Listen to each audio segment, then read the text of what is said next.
గాయత్రి గారు అంటే కుటుంబాలను కూడా విడదీస్తున్నారు అని చెప్పి కొత్త పల్లవి అందుకున్నారు జగన్మోహన్ రెడ్డి గారు. ఆయన కుటుంబంలో ఎవరో గొడవలు పెడుతున్నారని చెప్పి చెప్పుకునే పరిస్థితి నేషనల్ మీడియాతో సహా.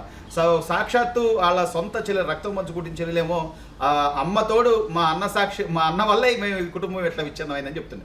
ఎవరు మాట నమ్మాలంటారు? అసలు ఏంటి ఈ సింపతి కార్డు ఏంటంటారు? అంటే మీరు క్లియర్గా చూసుకుంటే షర్మిలా గారు క్లియర్గా మెన్షన్ చేశారు, నేను అన్నయ్య జైల్లో ఉన్నప్పుడు ఏమీ ఆశించకుండా నా సాయశక్తిలో నేను ప్రయత్నించాను, అన్నయ్యని తీసుకురావడానికి నేను తిరిగాను, కష్టపడ్డాను.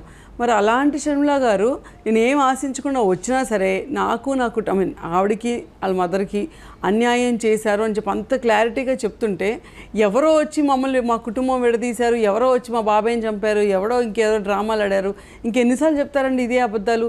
అంతకు మేము ఎప్పటి నుంచి యాక్చువల్గా వాళ్ళ ఇంట్లో ఉన్న ఆడవాళ్ళకి అన్యాయం జరుగుతుందని మేము అంటే, ఏదో అపోజిషన్ వచ్చి మా మీద రాళ్ళు వేస్తున్నారు, చతుష్టం అని చెప్పి ఏదో అబద్ధాలు చెప్పడం, ఏదో కవర్ చేసుకొని వచ్చాడు.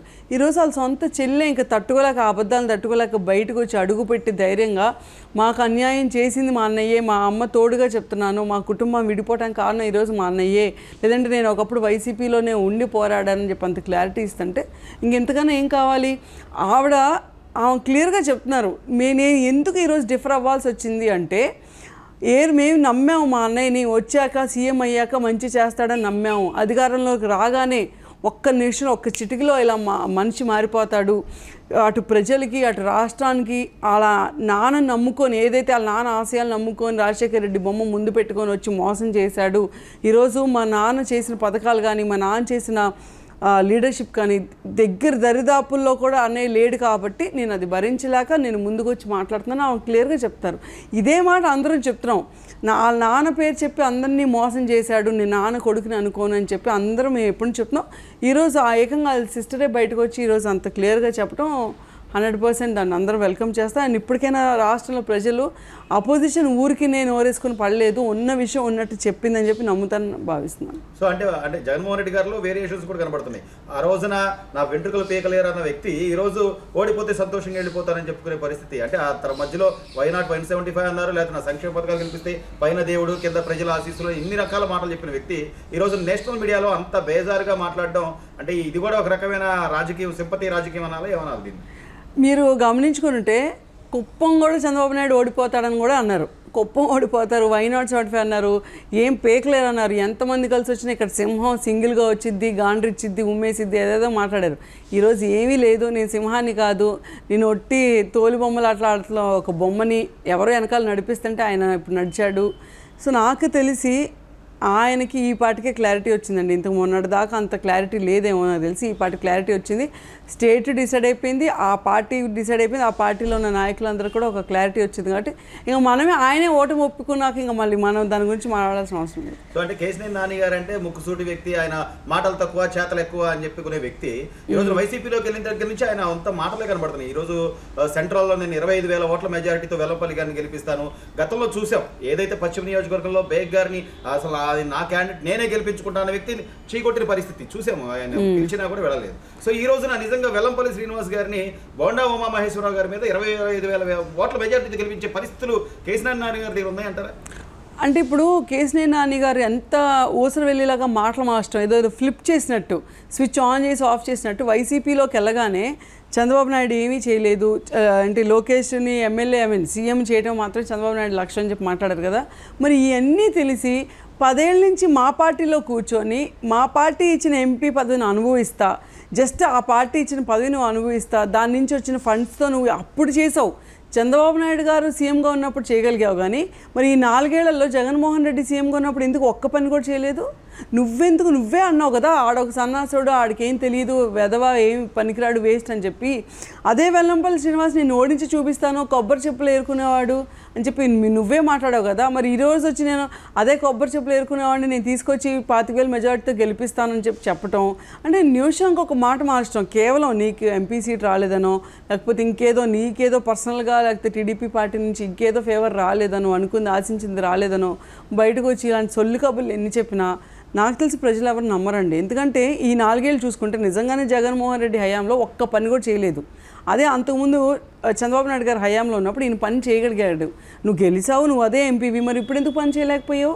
జగన్మోహన్ రెడ్డి పైన ఉంటే నువ్వే కదా ఆ పార్టీలో వాళ్ళే ఏ పనులు చేయలేదని చెప్పి చేతులు ఎత్తేసుకొని నేను ఒక ఎగ్జాంపుల్ చెప్తాను. పంచాయతీ వాళ్ళ కింద గెలిచిన పంచాయతీ సర్పంచ్లు అందరూ మీటింగ్లకు వచ్చి ఓపెన్గా కండువా తీసి మాకు ఇచ్చింది ఏం లేదు, మా పంచాయతీలకు ఇచ్చిన సొమ్ము కూడా మింగేశాడు, లేకపోతే మున్సిపల్ కార్పొరేషన్కి ఇచ్చింది ఏం లేదు, మా డబ్బులు కూడా ఆయనే మింగేశాడు అని చెప్పి అంత ఓపెన్గా మొహం మీద చీకొట్టినట్టు చెప్తున్నారు. వాళ్ళు కార్యకర్తలు కానీ గ్రౌండ్ లెవెల్లో పనిచేస్తున్న ప్రతి ఒక్కళ్ళు బయటకు వచ్చి చీకొడుతున్నారు. సో అలాంటి వ్యక్తి నువ్వు నెత్తిమే పెట్టుకుని మోస్తా అంటే మోసుకో. దొందు బూడిద అంటే జోగి రాసుకుంటే బూడిద రాలంటే ఇప్పుడు వాళ్ళిద్దరూ కలిసినంత మాత్రం మాకు వచ్చేది ఏం లేదు. సో ఆరోగ్యశ్రీ ఏదైతే తన తండ్రి గతంలో రాజశేఖర రెడ్డి గారు ఆరోగ్యశ్రీ ద్వారా ప్రజలకు దగ్గర అయ్యారు, అదే ఆరోగ్యశ్రీ సేవలు ఈరోజు నిలిచిపోయిన పరిస్థితి. ఈయన మాత్రం ఇంటింటికి ఆరోగ్యం, అదేదో ప్రజా వైద్యం అని చెప్పుకుంటూ చిన్నవి చేస్తే ఈరోజు కార్పొరేట్ ఆసుపత్రుల్లో ఎవరైతే పేదవాళ్ళు ఉన్నారో వాళ్ళకి వైద్యం అందని పరిస్థితి నెలకొంది. అంటే ఇంత అసమర్థత పెట్టుకుని కూడా ఇంకా ఏదో బేలగా మాట్లాడి నేను ఇంకా దేవుడు ఆశీస్సులు ఉంటాయని మాట్లాడుకుంటుంటే ఎంతవరకు సమంజసం అంటారు మేడం? అంటే దేవుణ్ణి కూడా వాడేస్తాడండి. మొన్న నేను చూశాను అంబేద్కర్ గారి స్టాచ్యూ అప్పుడు నేను అంబేద్కర్ లాంటోడిని అన్నాడు, మొన్న రామాలయం అప్పుడు నేను రాముడు లాంటోడిని అన్నాడు, అంతకుముందు నేను జీసస్ క్రైస్ట్ అనుకున్నారు. ఇప్పుడు జనాల్ని మరి ఇంకా మధ్యలో ఎప్పుడు ఆయన జైలుకి వెళ్తే నేను గాంధీని అన్నాడు. మరి ఆయనకి పిచ్చుందో లేకపోతే వినేవాళ్ళకి పిచ్చుందో నాకు తెలియదు, కానీ ఆయన రోజుకు అవతారం ఎత్తిన ఎన్ని యాషాలు మార్చుకొని దేవుడు నన్ను కాపాడుతాడు, లేకపోతే ప్రజలు నన్ను అంటే బిడ్డలా భావించండి అని ఇట్లాంటి అంటే దాన్ని ఏమంటారు చేతకాని మాటలు, ఇలాంటి ఎన్ని మాటలు మాట్లాడి మళ్ళీ ఇంకోసారి సింపతి డ్రామా ఆడదాం. ఎందుకంటే లాస్ట్ టైం ఆయన గెలిచింది క్లియర్గా సింపతి మీదే. సో మళ్ళీ ఆ సింపతి కార్డు ఏదో ఒక రకంగా ఆయన మీదకి మలుచుకొని మళ్ళీ ఓట్లు అడుగుదాం అనుకుంటే జీరో వచ్చింది. ఎందుకంటే ఇప్పుడు ఇందాక మీరు మెన్షన్ చేశారు ఆరోగ్యశ్రీ గురించి. వాళ్ళ నాన్న కళ ఇప్పటికి కూడా అందరూ అంటారు that is a brain child of Rajasekhara Reddy గారు. ఎంతోమంది పేదల్ని ఆదుకుంది. ఆ తర్వాత చంద్రబాబు నాయుడు గారు వచ్చాక కూడా దాన్ని ఇంకాస్త వేగవంతంగా తీసుకెళ్లారు, ఇంకాస్త హాస్పిటల్స్ని చేర్చారు, ఇంకొంచెం మెరుగైన సర్వీస్ ఇవ్వడానికి ట్రై చేశారు. కానీ ఎవరు ఇది రాజశేఖర రెడ్డి ఇంట్రడ్యూస్ చేశారు నేను ఎందుకు ఇవ్వాలని చెప్పి వెనక్కి తగ్గలేదు. ఆ రోజు రాష్ట్రంలో ఉన్న బడ్జెట్కి కానీ ఆ రోజు మనం వచ్చినప్పుడు లో బడ్జెట్ డెఫిషిట్ బడ్జెట్తో స్టార్ట్ అయిన స్టేట్ ఆ రోజు కూడా ఏ ఒక్క సంక్షేమ పథకం ఆపకపోగా ఇంకా పై ఎత్తున ఇంకా సంక్షేమం అందించో ఇంకా ఎక్కువ మందికి చేరేలాగా రేషన్ కార్డు కానీ వైట్ రేషన్ కార్డులు కానీ ఇంకెక్కువ మందికి చేరేలాగా ట్రై చేసాం.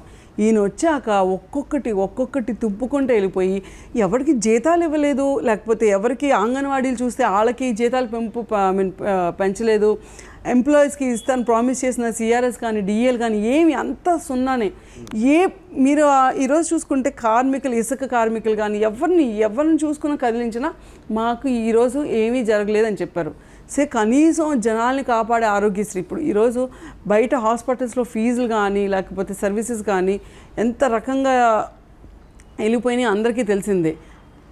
అలాంటిది ఆరోగ్యశ్రీ బేసిక్ హెల్త్ ఏదైతే నువ్వు ప్రొవైడ్ చేయాలో నా దగ్గర లేదు నేను ఇవ్వను అని చెప్పి హాస్పిటల్స్కి బకాయిలు పెట్టి నాకు తెలిసి జూన్ మంత్ నుంచి సుమారుగా 1000 కోట్ల దాకా హాస్పిటల్కి ఎగ్గొట్టారని చెప్పి నేను విన్నాను. సో జూన్ మంత్ నుంచి 1000 కోట్ల దాకా కట్టలేనోడంట రేపొద్దున ఎలక్షన్స్లో వచ్చాక జనాలు ఆహా ఓహో అని చెప్పి మళ్ళీ పైకెత్తుతాడంట.